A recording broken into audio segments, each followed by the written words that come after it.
Has your baby just started solids? Has your baby been feeding on solids for a while now? Are you feeding a toddler? Hello and welcome back to the channel. I'm Yasmi and I'm happy you guys have joined me here for another chit chat segment on the channel. Today we'll be talking about the basic things you need to know when you're feeding a child, whether it's a baby, whether it's a toddler, whatever it cuts across.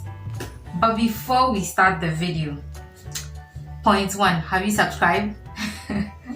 Please, if you haven't, click the subscription button down below and turn on the notification bell so you are prompted every time I post a video.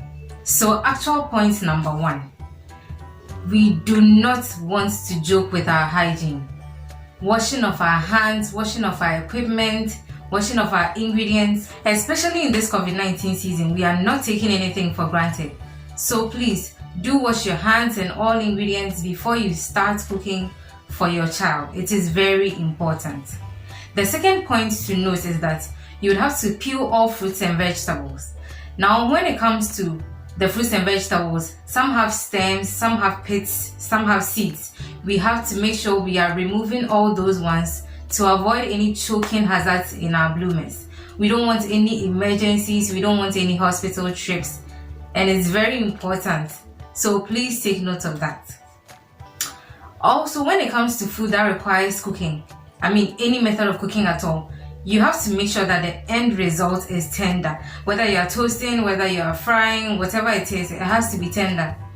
Please do not exercise the jaws of the little ones. Have mercy on their jaws, please, and cook their food till it is tender. Also, when it comes to meat, depending on the age of the child, you have to make sure you're removing the skin of the meat, bones, connective tissues, any fat in there. And when it comes to fish as well, you have to make sure you're removing the thongs. I think that's what they're called, the thongs. You're removing them so that we don't want any situation whereby it'll get stuck in the throat of your child. And again, we would have to make hospital trips. We want our bloomers to be fit and healthy and always happy around us. In addition, your meat should always be fully cooked. No pink patches in your meat if you have it. We don't want any blood in there. You have to make sure you're cooking it to the preferred tenderness and fully cooking it so that we would avoid any food poisoning or contamination in the child's stomach later on. For those of us who have just started solids, we would have to make sure that the puree is to the correct consistency. So in thinning it out, you can use water, you can use breast milk, you can use the child's formula, but make sure, especially when they begin, is to a very soupy consistency so that it's easy for them to swallow. It's easy for it to digest as well, so you have to take note of that. Again, for those of us who have just started solids, you would have to make sure that in the beginning you would use single ingredients as the puree for the child. So we don't want a situation whereby the child will be reacting to something and then you are not aware of what it is because you combine 2 or 3 foodstuffs or ingredients. So for example, for the first foods, you can do banana puree separately and then apple puree separately, and try each of them for 3 days continuously so that when the child reacts to any of them, you know which one in particular they reacted to. I mentioned earlier that you'd have to make sure that the child's food is to a soupy consistency when they start periods. So aside that, as they progress in the feeding, you can change the textures by, for example, mashing. Instead of blending, you could mash up the fruits. If the child is comfortable with it and you want to try textures, you can do that so that the child will grow into textures gradually, so that it would always not be the smooth consistencies he or she is used to. This point, I think is kind of arguable sometimes. Personally, before my child turns 1, I don't give salt, I don't give sugar, I don't give honey. I've heard mothers say that you could give sugar and you could give salt, but personally, I don't advise it. So yes, I'm throwing it to you, and it's an advice because I'm not a scientist or a doctor, but from what the little I know, the child's system is not grown or matured enough to be able to handle them.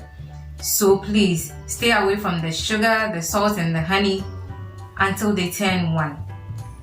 Again, when your child turns around 9 months, you can introduce small pieces of food to them.